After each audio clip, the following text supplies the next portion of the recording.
not trying to be a martyr. I don't want to be a martyr. I don't want anybody to kill me. But if it means that's what it will take for this country to change, I'm ready to die. Okay? I am not fighting the government. I am just telling the government and my brothers who are here, JK, you have said that we need love. Let me tell you, there cannot be no love when you cook the food and you eat it in the house and other people are looking from the window. If you want me to love you, share the little you have. If you want me to love you, don't steal my money, then you wait for the elections to come, then you bribe me, then I vote for you so that you continue stealing from me. Our lives have changed. My life has changed. That's why I speak the things I speak. My brother Osoro, stay in government, don't fight anybody. Say how the government is good. The problem right now, the government has nothing good to say.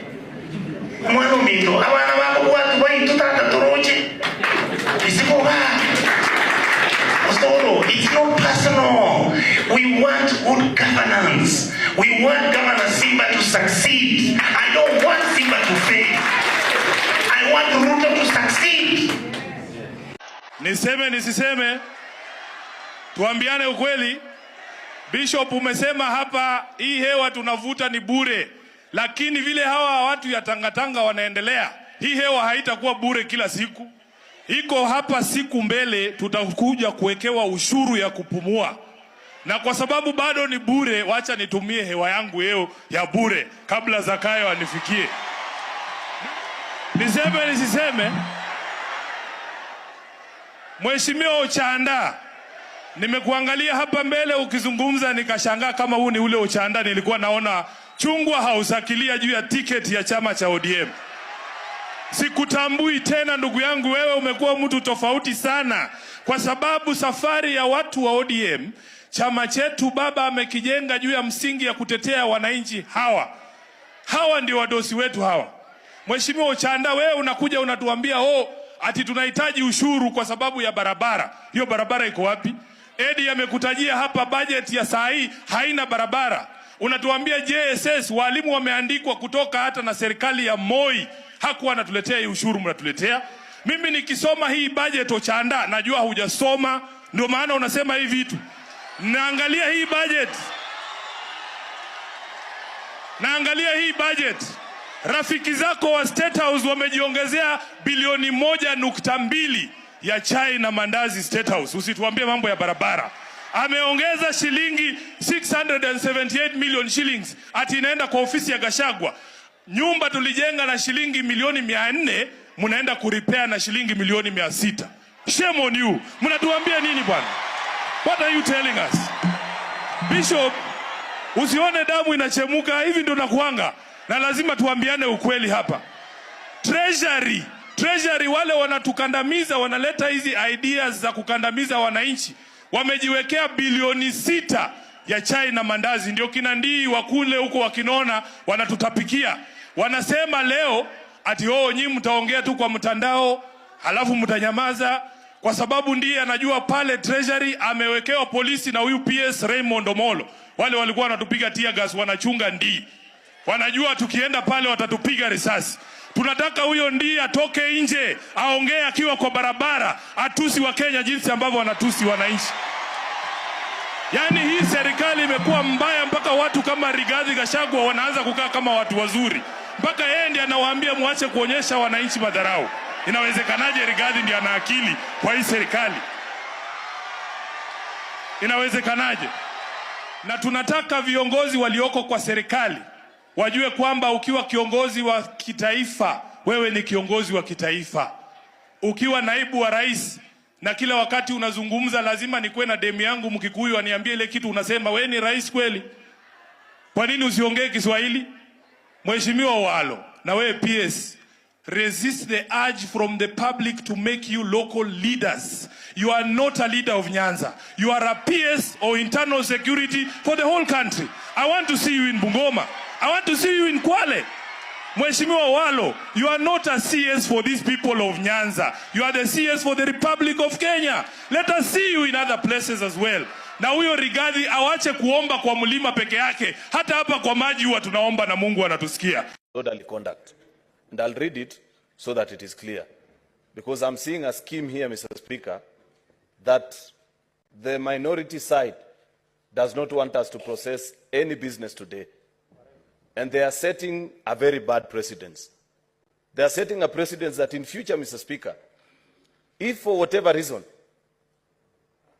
the majority side decides on a particular matter and your office either disagrees, delays, or for whatever reason is not able to do it in the manner and the speed that the majority side wants, that we become chaotic, we become disorderly, we forget that this is a house of order, this is a house of rules, and begin to engage in a shouting match. I don't think that is a precedent that we want to set in this house. I have been where the minority side are today. We used to be 7 senators only on this side during the famous days of the handshake. But there is no day that I created chaos in this house. I will sit down, wait for my turn, make my point, whether I win or I lose. We used to lose every vote every day. But there is no day I became disorderly, Mr. Speaker, because I respect this house. I want to urge you, Mr. Speaker, and you know, Senator Sifuna, teach him some manners. Mr. Speaker, it cannot be that every time, it cannot be... No point of order. Nothing is out of order. It cannot be, Mr. Speaker, that every time when other leaders are speaking, you want to be the one that you're shouting. You are shouting at the Speaker, you are shouting at the colleagues. For heaven's sake, you're only 3 months old in this house. Keep your calm, learn, be a good disciplined student. There is nothing to be excited. There is nothing to be excited about being elected. For your information, I have been elected 3 times, and I didn't have to try 6 times like you before coming to this house. Majority in the country. You know, have your cool also. You know, Mr. Speaker, yeah, so Mr. Speaker, it cannot be. Have your seat. Resume your seat, Senator Sifuna. Ai, kwani unatisha nani wewe? Peleka huko, kwenda kabisa. Senator, Majority Leader, I want to anyway, make some this is progress. my point of order, Mr. Speaker. I have given the direction on Mr. Speaker, what we are doing. I want to... no, I haven't invited you to my point of order. My point of order is Standing Order number 121, Mr. Speaker. And I want you to read it with me so that it can be understood. A senator is disorderly if, number 1, creates disorder like they are doing. 2, no need to read it. 3, unnecessarily interrupts the proceedings or consults in a disruptive manner. That is what we are witnessing this afternoon, Mr. Speaker. What option do you have? Because we now want to progress. The side that I lead wants to sit down and conduct the business that brought them to this house this afternoon. We are tired. Change our leadership because it is our right. You will not gag me, Cheriot. You did not even get half the votes I have. Senator. So just be quiet. Be quiet when I'm here. Senator. These are numbers. Senator Numbers don't lie. You must be ordinary. You must protect me. There is nothing to be excited. There is nothing to be excited about being elected. For your information, I have been elected 3 times, and I didn't have to try 6 times like you before coming to this house. Majority in the country. You know, have your cool also. You know, Mr. Speaker, yeah, so Mr. Speaker, it cannot be. Have your seat. Resume your seat, Senator Sifuna. Ai, kwani unatisha nani wewe? Peleka huko, kwenda kabisa. Senator Aaron Cheriot, if you are looking for a chihuahua, a toy dog that you can control, go and look for it outside. Do not look for it in the seat of the Speaker. Do not attempt to control the Speaker. Do not attempt to convert the Speaker to a puppet of the majority leader.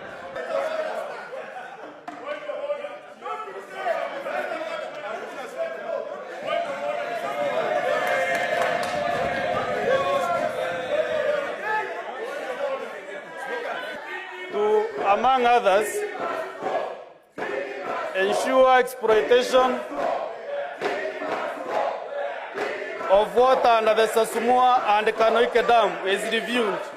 Minority Leader, you are very disorderly and also request you to leave the premise. Minority Leader. Minority Leader, Senator Rekina, both of you to leave the chamber until tomorrow.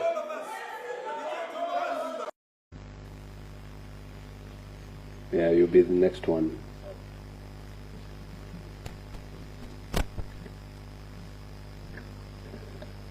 Yes, Honorable CS, it's a pleasure to meet you for the first time. I never engaged with you. And I would like to thank you for honoring the summons of the committee. Some of your members sometimes give us troubles coming here, and so I am most honored for that. Now, I would like to begin from your document, which you gave us. That's your response. That's paragraph 3, where you say the proposed concession is anchored in the Public-Private Partnership Act of 2021. That statement locates these proceedings in that act. And my question is, under that act, do you have the locus to answer any questions? Who is the Cabinet Secretary anticipated under Section 2 of that act? That's my first question. Secondly, I would like to reiterate what the chair stated in passing, like the light, but it's a fundamental issue that your documents are crafted in a language that says that the Adani deal is done. We will, we shall, we will, we are. It's already concluded. I don't know why you are giving that impression that this deal is already concluded. I want now to take you to the law. You have given us here a process where you have said bullet points on how a PPP works. And I put it to you that you are trying to mislead the Senate. This step 1 to step 20 and so forth is not how the PPP Act works.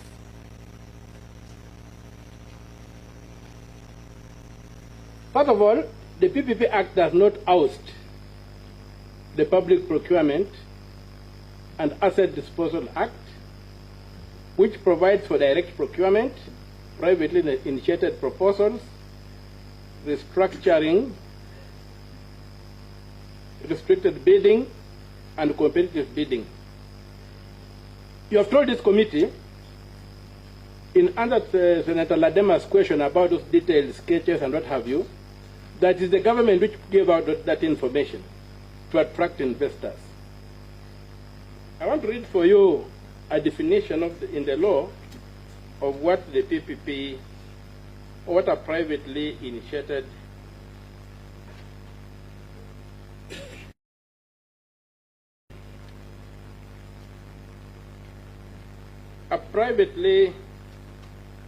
initiated proposal, that's under Section 2 of the Act, means a proposal that is originated by a private party without the involvement of a contracting authority and may include information that involves the complete evaluation of the proposal as if it were a bid. What you are telling us does not conform to that standard. And I would refer the Minister to sections 40, 41, 43, and 44 of the PPP Act to underscore what I'm saying. And I would also want to refer the Minister to Part 7 of Section 68 of the PPA Act 2021 on the establishment of the project company that states, You have told us here that you are negotiating that the CEO of that company should be a Kenyan. Under the law, when you get to that stage, what does the law say? On the execution of a project agreement, the project contracting authority and successful bidder shall establish a project company in accordance with the Companies Act. So if you are at that stage, it means this deal has been concluded according to the law. And you are trying to run circles around this committee, which is not acceptable. I move on. Jomo Kenyatta International Airport is a going concern. And the objective you have given us here is to expand the airport. And therefore the project is initiated by Kenya Airports Authority and cannot be privately initiated. Thus the project cannot be procured under Section 40, 41, 43, and 44 of the PPA Act. This particular contract, if that's the aim, should be procured through the competitive bidding under Section 46 to 63 of the PPP Act. The use of privately initiated proposals here raises a red flag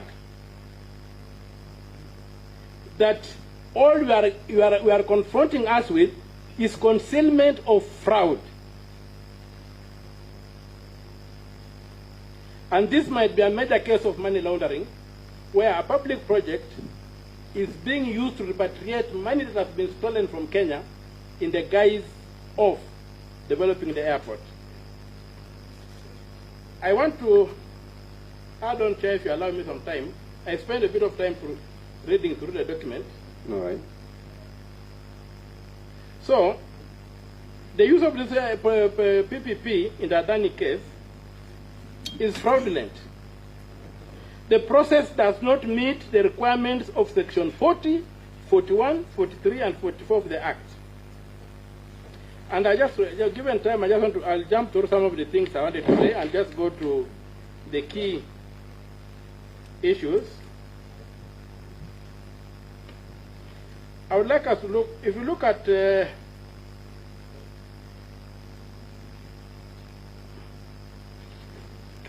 Section 40,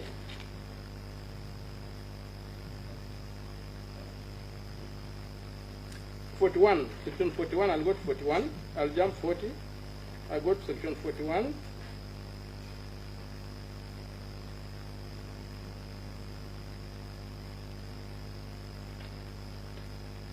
Yes, 41A has an express requirement that you have not fulfilled. It requires that the Directorate, in coordination with the contracting authority, shall before commencing an evaluation. Shall before commencing an evaluation. You are telling us an evaluation is underway. We are even doing due diligence. But the law says, before commencing an evaluation of a privately initiated proposal, you shall conduct due diligence to confirm that the private party has not been debarred by any country or any international organization from participating in public-private partnerships or similar arrangements, is not corrupt, has not engaged in acts of corruption, and has not been sued or convicted on account of acts of corruption. It's a requirement of the law. Before you touch anything they propose, it is supposed to, under SEM 41, you have to demonstrate that the group is tax compliant in all jurisdictions where it has operated or operates.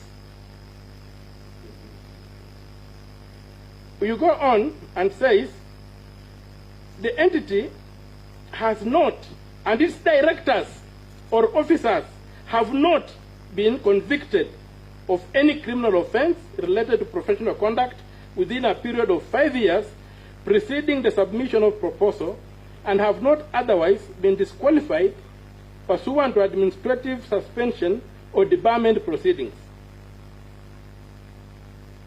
So, all these things, and I mean others I will try to highlight out, but just to leave it up because of time, I would have expected you, before you began addressing this Honorable Committee of the Senate to first of all justify why it is you, the Minister for Transport, who is answering matters on PPP. The letter was addressed to Mr. Mudavadi. At that time, he was covering the entire cabinet. Who was the minister responsible who should be answering this question? Is it you or the Minister for Finance? You are a stranger in these proceedings. The minister to answer these questions is the Minister for Finance, not you. You are not recognized in law. And so, secondly, I would have expected the answers to begin by showing that there was this due diligence carried out and the Adani was cleared before the government went further to begin looking at them. Secondly, there's a requirement in the law that you must prove that competitive bidding could not give us a bidder. It must be that Adani is bringing something so unique to them that you must go the PPP way. If competitive bidding can realize the same result, you are supposed to do competitive bidding. Where is the proof that only Adani has the technology or the whatever to expand an airway or the capacity? So you needed to justify that competitive bidding was ruled out. The default for public procurement is competitive bidding. So your initial suggestion that the Public Procurement and Asset Disposal Act was like sidestepped by the PPA is not true. The PPA stands on the Public Procurement Act to advance its cause. So I put it to you that you are trying to scam us in your response. You have no standing to address this committee, and I would ask the chair to demand that the Minister for Finance, who is the entity recognized by law under the PPP, comes to address this committee on the questions you have asked. Thank you, Chair. Thank you very much. Before I give the CS the opportunity to respond,